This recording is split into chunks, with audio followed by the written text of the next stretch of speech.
Vărsător, bine ai venit și mă bucur să te am aici alături de mine. Hai să vedem energiile acestei persoane care vine înspre tine în următoarele 7-8 zile. Ce energii aduce cu sine această persoană?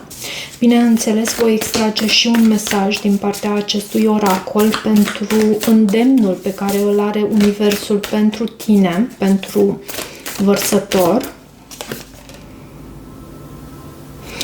Be supportive, numărul 45.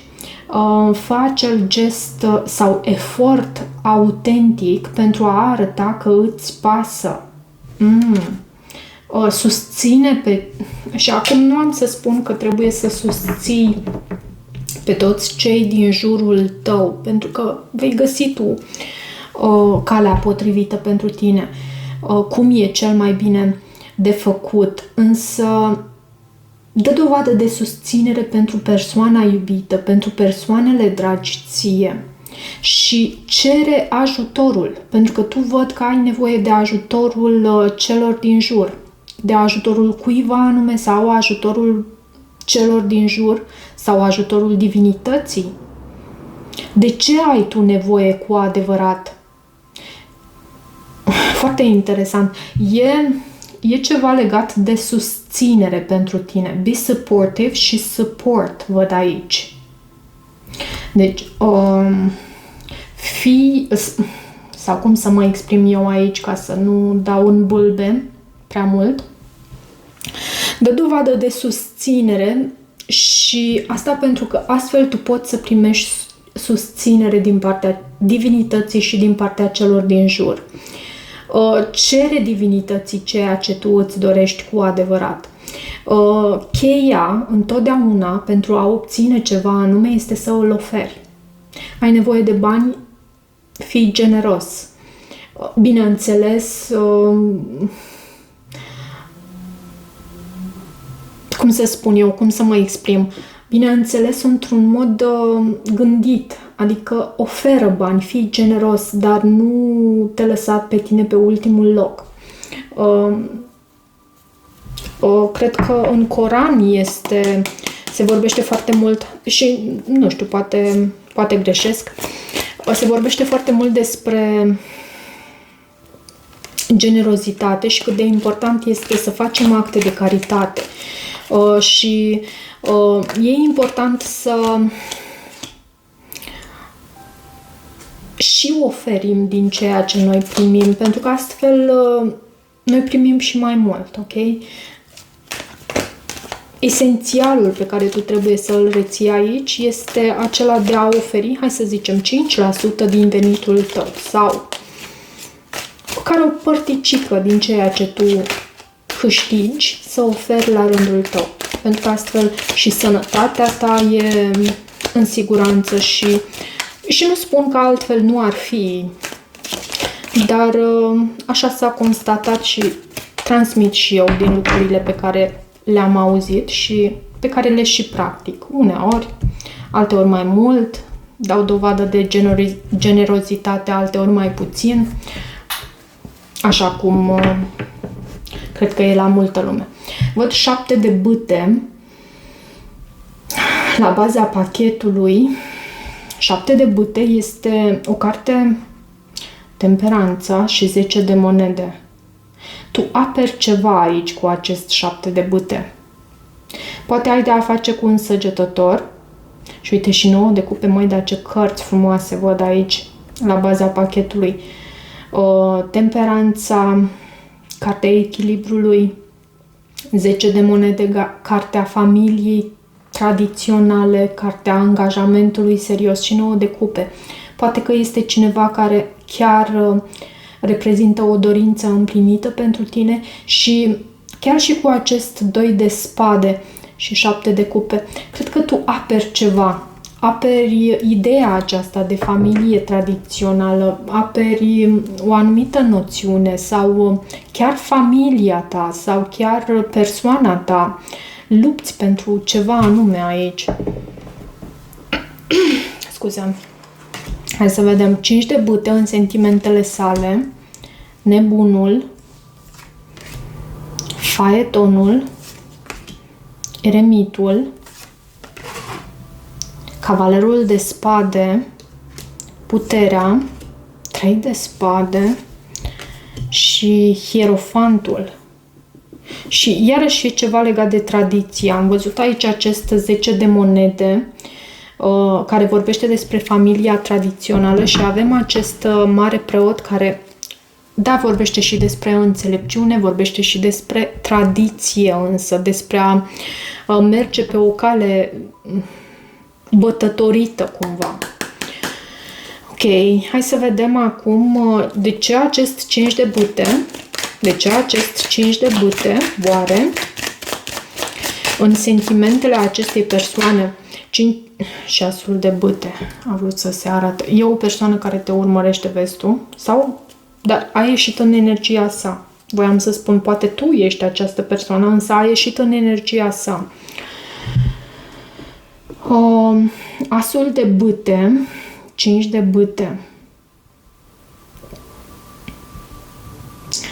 O persoană și competitivă, o persoană și gata să intre în competiție pentru atenția ta, văd aici, dar 5-ul de bâte vine și cu conflict, și cu tensiune, și cu poate chiar gelozie. Și văd dorința acestui nou început. Cu nebunul aici în gândurile sale. De ce puterea? De ce puterea? În provocare. În blocaj, provocare. Pajul de spade. Poate că unul dintre voi sau amândoi, poți fi tu sau cealaltă persoană,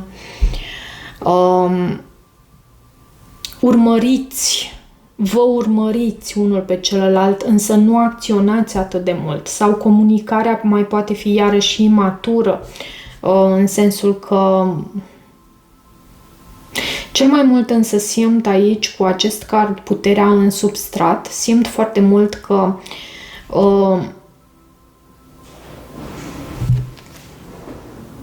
scuze, a trebuit să întrerup pentru puțin.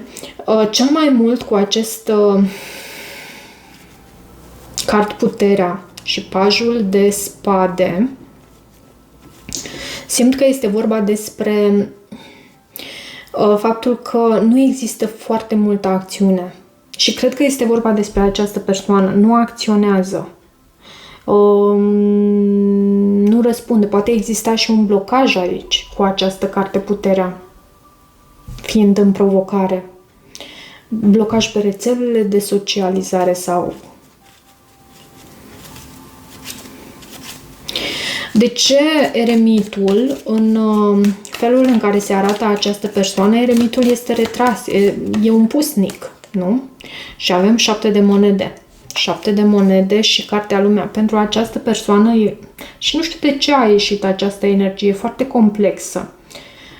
Și noi suntem multifacetați până la urmă.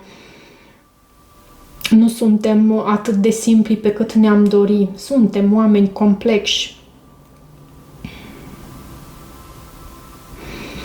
Pentru această persoană, în felul în care se arată, e ca și cum ceva poate fi și o distanță cu această carte lumea, dar ca și cum ceva din trecutul vostru s-a încheiat și vrea să-l lase acolo ca fiind încheiat acel lucru. Poate și fi vorba și despre un gemene aici, văd și cartea ta, regele de spade, dar foarte retrasă această persoană, o văd în felul în care se arată și înțeleaptă, aș putea să spun. Gândește, analizează foarte mult. De ce nebunul? În gândurile sale, acest dor de nou început sau 2 de spade. Nu-mi place. Vine cu conflict această persoană și vine și cu... Mai este ceva? Nu. Și vine și cu blocaj. E ca o așteptare aici pentru acest nou început. Se gândește, dar nu decide sau este foarte greu să decidă. Și văd conflict în mintea sa, văd argumente, poate chiar în felul în care gândește această persoană, argumente meditează și se gândește. Nu e foarte sigură pe acest nou început această persoană. De ce cavalerul de spade? De ce acest cavaler de spade? În sentimentele tale, magicianul, poți să ai gemeni, fecioară pe harta natală. Și uite, din nou 5 de bâte. Magicianul este foarte creativ. Magicianul este foarte abil și e un bun manifestor. E magicianul, nu? Tarotului. E trezit magicianul din tine. Și văd că tu treci și la acțiune și spui lucrurile exact așa cum sunt, pe nume, cu acest cavaler de spade.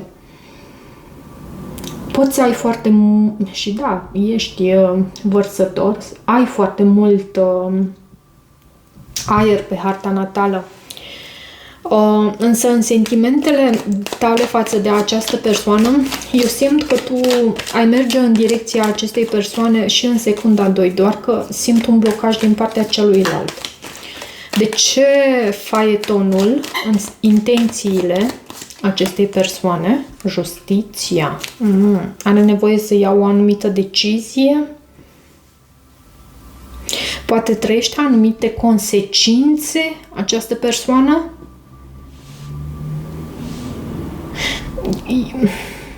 Cred că decizia acestei persoane e aceea de a pleca. E ceva prea mult în această conexiune. Și este această energie în intențiile sale. Și mai văd și acest 3 de spade în viitorul apropiat. De ce 3-ul de spade? No, acum eu să știi că citesc energiile așa cum le văd. Uneori iese mai pozitiv, alteori mai puțin.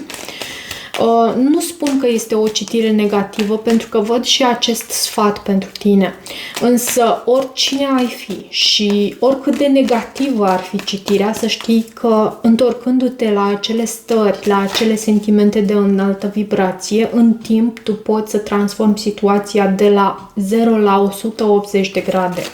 Chiar poți. Ai încredere în acest lucru. Eu m-am convins de el. Știu că nu e 3-3, poate fi și un trio aici. Știu că nu e ușor să crezi în ceva, poate nu demonstrat pentru unii sau nu ți-ai dovedit ție că se poate. Nu e ușor, însă dă o încercare, încearcă și vezi ce se întâmplă.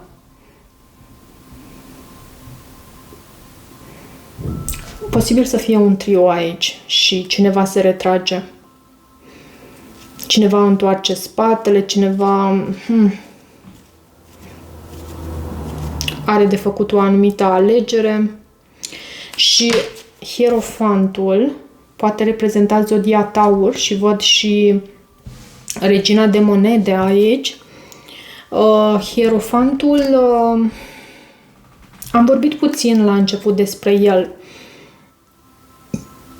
Scuze, împreună cu această regină de monede îmi vorbește foarte mult despre faptul că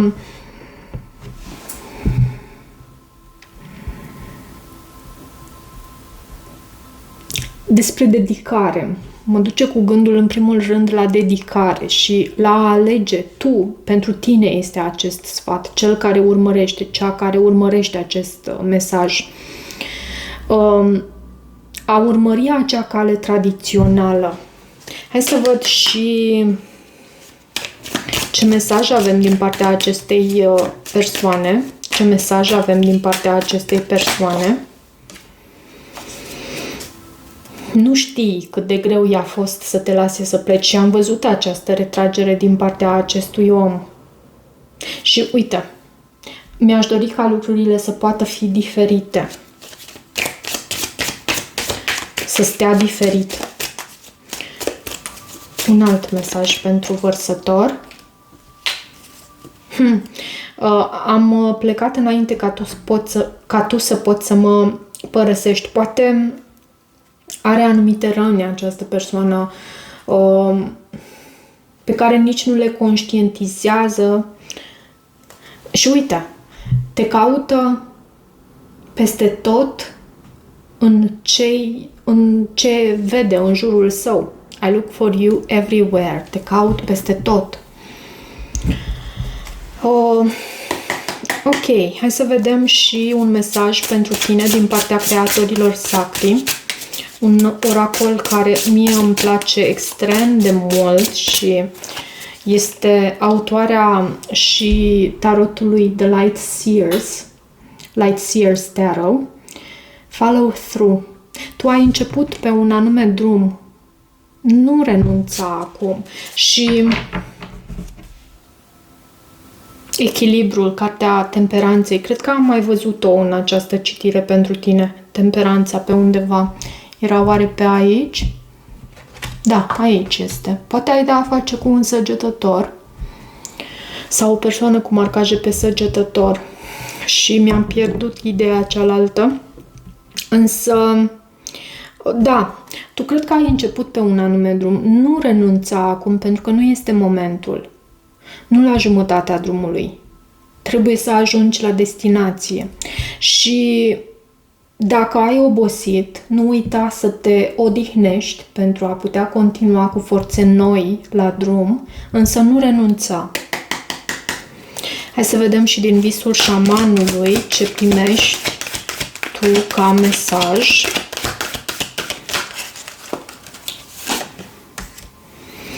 Străinul, curiozitatea.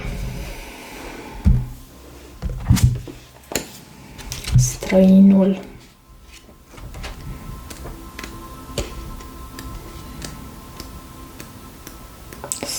Străinul, am găsit. Celălalt, depășirea fricii de diferențe, curiozitatea și acceptarea. Străinul se deplasează prin lume într-o aură misterioasă care îți provoacă adesea teamă, respingere și nesiguranță. Deoarece pericolul necunoscutului îi definește prezența. Da, există un văl între voi. Privește mai atent și adună-ți curajul de a rămâne deschis la ceea ce poți descoperi. Poate că te-ai obișnuit să cauți doar ceea ce ți se pare sigur și familiar, refuzând să iei în considerare orice tip de celălalt de dincolo pentru că te temi. Pentru a-ți lărgi lumea și experiența despre ea, respinge iluzia că unicitatea este singura cale. Nimic din ceea ce aștepți din exterior nu se potrivește cu celălalt, iar tu ești pus la încercare de lipsa ta de experiență, dar nu rata această ocazie de a învăța. Ceva extraordinar ți se oferă acum dacă rămâi curios și capabil să înveți. Permite ca noutatea să te învăluie pe măsură ce explorezi posibilitățile. Da, îndepărtează-te de așteptările tale. Ce mesaj, măi! Da, îndepărtează-te de așteptările tale, căci străinul a venit să te invite să dansezi pe o muzică nouă, pe un ritm nou, într-o senzație nouă, care îți va adăuga mai multă profunzime atât ție cât și celor pe care le vei crea ca rezultat. Știi cum simt la tine? Pentru că vărsătorul este un semn fix, da, de aer, dar este un semn fix și poți să devii în anumite momente destul de rigid și destul de doritor să deții controlul, să dorești ca lucrurile să iasă exact așa cum îți dorești tu. Și mesajul meu pentru tine în această situație este acela de a te deschide și felului în care vrea Universul să îți ofere ceea ce îți dorești tu până la urmă. Spune mulțumesc pentru tot, absolut tot ceea ce tu deții acum, chiar și sănătatea ta, chiar și gadgeturile pe care le deții, chiar și pentru tristețea ta, pentru neputința ta. Spune mulțumesc pentru că Universul te învață astfel să îți reconfigurezi traseul. Și mai văd aici, lasă loc cu smerenie și grație pentru alte puncte de vedere, alte moduri de a vedea. Acesta este un moment definitoriu. Asumă-ți riscul. Viața este ca un diamant prețios și cu multe fațete, nu doar una. Și nu să spui mulțumesc la modul sadic pentru lucrurile acelea care pentru tine ți-au adus tristețe. Dar spune mulțumesc pentru că astfel universul te va învăța lecția acelor lucruri. Pentru că el până la urmă a permis ca anumite lucruri să se întâmple în viața ta, lucruri pe care tu le percepi ca fiind negative. Lasă universul să te învețe și da, am să mai revin pe această temă pentru că ajunsesem la un moment dat și să știi că nu a fost foarte departe ca timp. Adică undeva, cred că o lună a trecut de atunci, ajunsesem într-un moment în care pur și simplu simțeam că mă prăbușeam și simțeam că nu mai pot continua astfel. Destul de tristă eram, destul de supărată, poate chiar și un fel de depresie poate fi definită. Însă și am ajuns în momentul în care am spus nu mai pot continua astfel. Și știu că m-am pus în pat, pentru că eu fac meditațiile mele atât în fotoliu cu coloana dreaptă, dar și în pat. Și atunci am simțit să fac meditația întinsă în pat. Și am făcut o meditație tăcută, nu o meditație ghidată și am spus că nu mai pot și mi-am adus aminte în același timp de recunoștință și cât de importantă este recunoștința în viețile noastre. Și am început să spun mulțumesc, Doamne, pentru această tristețe, pentru că Tu știi mai bine de ce sau de ce ai lăsat ca această tristețe eu să o trăiesc și ajută-mă să învăț lecția acestei tristeți, acestei supărări prin care treceam eu. Și ajunsesem să repet, să spun lucrul acesta într-un mod repetat. Și să știți că s-a produs un shift. La un moment dat, și când m-am ridicat din acea meditație, parcă eram alt om. Deși eu câteva zile la rând m-am simțit destul de low, așa, și de nu foarte bine, chiar deloc. Și m-am trezit din pat un alt om. Așa că fiți recunoscători pentru tot ce vi se întâmplă în viața voastră, pentru că știe Dumnezeu de ce. Și dacă cereți, vă poate învăța de ce. Nu știu cât este de important acest lucru.